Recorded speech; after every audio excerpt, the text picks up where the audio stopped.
walk the dogs, school drop-off, meetings from 10 to 3, take kids to soccer, then no time left for a jog. When everyone else is relying on you, it's easy to put your needs last. BetterHelp connects you with a licensed therapist online, so you can show up for yourself the way you do for others. Find more balance with BetterHelp. Visit BetterHelp.com today to get 10% off your first month. That's BetterHelp.com.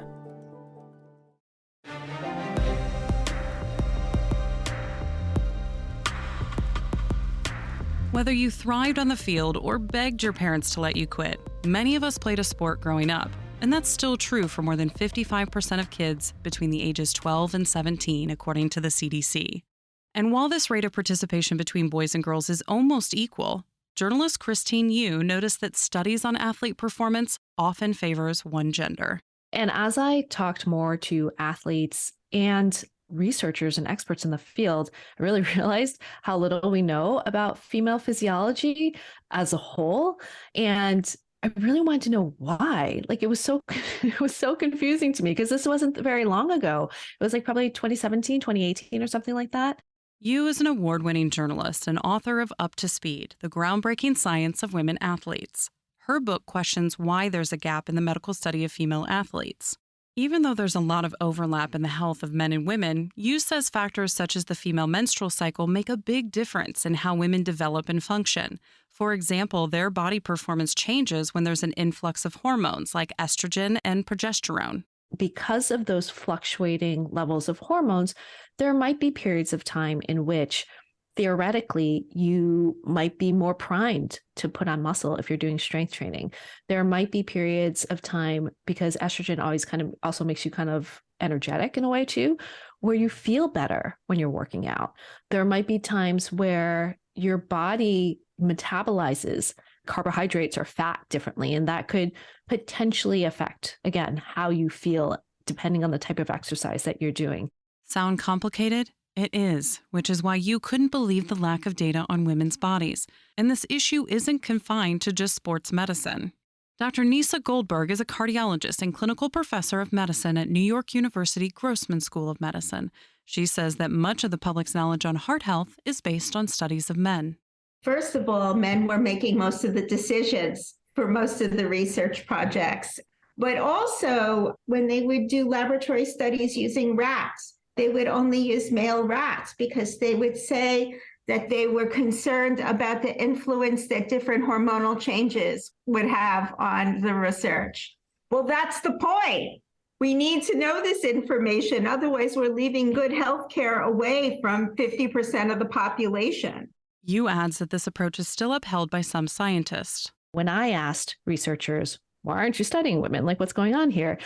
Most often the answer is that it's because of the menstrual cycle, right? Because as scientists, they want to eliminate any possible variable, right? They're interested in finding, does Y affect X and does that lead to Z, right? And so they need to get rid of anything that could potentially muddy the waters. Fluctuating hormones is something that muddies the waters, right? So it's just easier to study men because you don't have that same hormonal interference. If they did study women, it would be more expensive, take more time. They have to test and, account for where they are in the cycle and how that might affect this.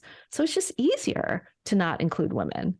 This lack of study around women means that many of the recommendations in place today don't factor in how their bodies respond differently to men's.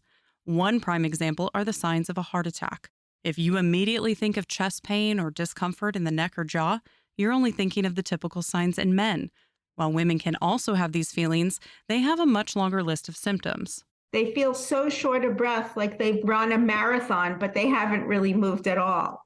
They could faint and collapse.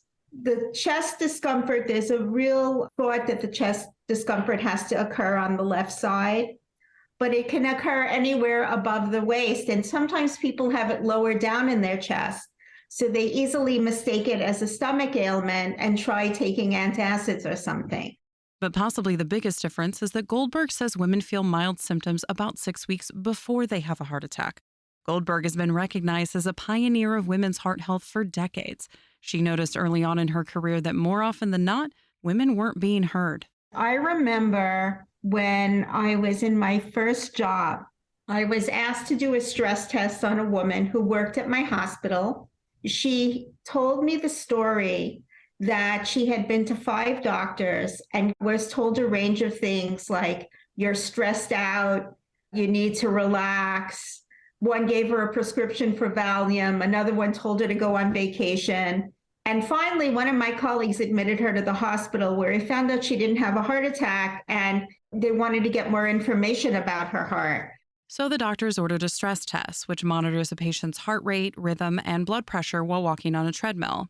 Goldberg ran the lab at the time and noticed that within the first couple minutes, her patient had tightness in her throat and the EKG data became abnormal. Goldberg immediately stopped the test and called the patient's doctor. I said to him, your patient just was on the treadmill for only a couple of minutes, and I think she has an obstruction to her arteries. And he said to me, wow, I don't think so. She's a woman. But Goldberg persisted. She knew the patient was a single mom with a high-stress job and a history of high blood pressure. And I said to him, I don't know, the test results are pretty objective. It's abnormal and she had symptoms. And then the nurse working with me said to the doctor, I'd like to speak with you, because she had been a nurse way longer than I was a cardiologist. And they had a conversation and he came out and he said, Nisa, I agree with you. She needs further testing. And she went on to have a coronary angiogram, and she had a 99% blockage in the artery that supplied the front part of her heart muscle. So she had coronary artery disease. She had heart disease. This is just one instance that pushed Goldberg to write her book, Women Are Not Small Men: Life-Saving Strategies for Preventing and Healing Heart Disease in Women. And though it debuted over 20 years ago, Goldberg says women still have to push to have their voices heard in medicine. Like the patient, sometimes my voice wasn't being heard at work. And we still continue to have to get people to hear your voice, because women do sound different than men. So when I entitled my book, Women Are Not Small Men, it's because I wanted to call attention that women weren't men at all. And they shouldn't be treated less well than men in the healthcare system. And we need health equity, and we continue to have to raise our voices to make sure women get the healthcare they deserve. Yu adds that this isn't just a problem for adults. This one-sided research appears in many stages in life, even during puberty. So as boys develop and they go through their growth spurt, they get a huge boost of testosterone, right? So that means that they emerge from puberty taller, stronger, more powerful, because they're putting on muscle mass. And that kind of becomes the norm and like what we expect kids and how they develop. It's almost like a stepwise, like linear path up. Like you grow, you get stronger, you get faster, because that's what we see in boys. Whereas when we see in girls, it doesn't quite look like that. Again, because yes, their bodies are growing in height, but we're also adjusting to like widening hips and growing breasts, and our different hormones are fluctuating in different ways. Meaning that their athletic progression looks much different than boys. Instead of a straight path, girls' performance dips and changes throughout their teen years. And so we then think that there's something wrong with the way that teenage girls are progressing athletically. If their progress stalls, like they must be doing something wrong. They need to double down or they need to lose weight, right? Like that's a big one. And so we do a disservice to girls, I think, when we just keep them or think about them in terms of only this one standard. Without proper research, women are left in the dark about their own health risks. Yu says new studies show that girls are more likely to suffer from overuse injuries, burnout, and major injuries like ACL tears. But are these increased risks due to the female body or a lack of preventative research? I think part of that is due to the fact that we don't understand girls' physiology really well. And we also don't really understand what's appropriate for those bodies that are still maturing, right? Because if you think about it, that maturational phase, it's almost like you're blowing glass, right? And you have this like almost molten form that you're trying to get into this adult form. But while you're still blowing and molding it, it's really pliable and fragile and vulnerable, right? So that's the point in adolescence where we're also asking girls to take on more training, to do more complicated like tumbling passes and gymnastics, to dedicate themselves to sports. So we're almost like asking for it, right? In a way, and setting them up for failure in a way. Which you believes creates a narrative that the problem is with female bodies instead of the one-size-fits-all training and diet. The way that we think about injuries so much is, well, if men aren't getting injured and women are, then there must be something wrong with women, right? Like there must be something wrong with our bodies that make us more injury prone or puts us at greater risk.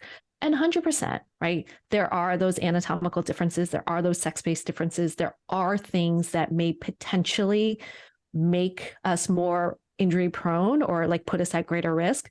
But what we haven't really considered is the actual environment around us in which we are actually functioning in. As more and more studies are coming out about female health, Goldberg says we're finally able to start customizing healthcare to women's needs. It has to be a mindset in the healthcare system that first, no two patients are alike, and you can't assume that men and women are alike. It's not just about high cholesterol, diabetes, cigarette smoking, lack of exercise, and obesity.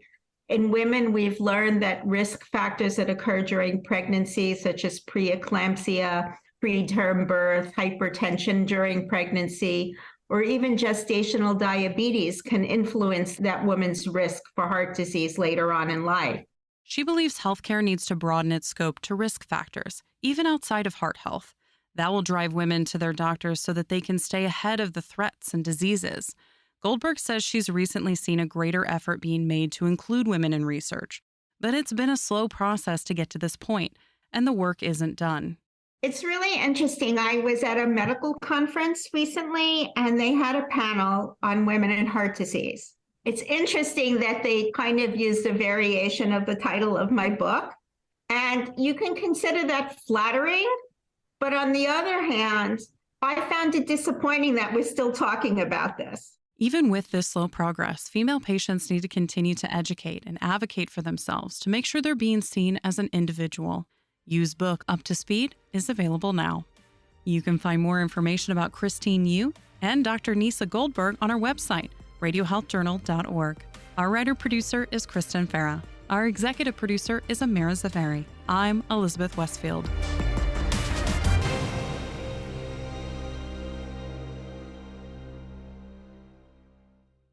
Coming up next week on Radio Health Journal. You have brain fog or fatigue, we're going to give you some ADHD medication. This is kind of the approach to modern medicine where they will identify a symptom and give you a Band-Aid for it. Why just treating the symptoms of adrenal dysfunction isn't enough. Then what you need to know about social media's magic weight loss drug. If it took somebody 40 years to gain to a certain weight, we're not going to take it off in 3 to 6 months. That's not how it works. All that and more on Radio Health Journal.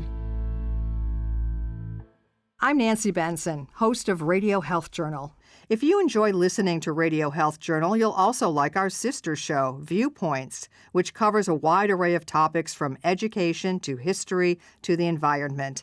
Here's a preview of what they're covering this week on Viewpoints. In most high schools in America, students have very little understanding of personal finance. It's not something that's been prioritized in American education systems. The importance of learning good money habits early on. Then, people are less stressed, they get more sleep, they're enjoying their lives more, but then they bring a very productive person to work as well. The many upsides of a 4-day work week. But is it too good to be true? I'm Marty Peterson. And I'm Gary Price. These stories in depth this week on your public affairs magazine, Viewpoints. Listen to Viewpoints on your favorite radio station and subscribe and listen to shows anytime on Apple Podcasts and Google Play. And that's Radio Health Journal for this week. Follow us on Twitter, Facebook, and Instagram to learn more. And check Apple Podcasts, Google Play, and Spotify for a library of past programs. Plus, you'll always find previous segments and information about our guests at radiohealthjournal.org. Join us again next week for another edition of Radio Health Journal.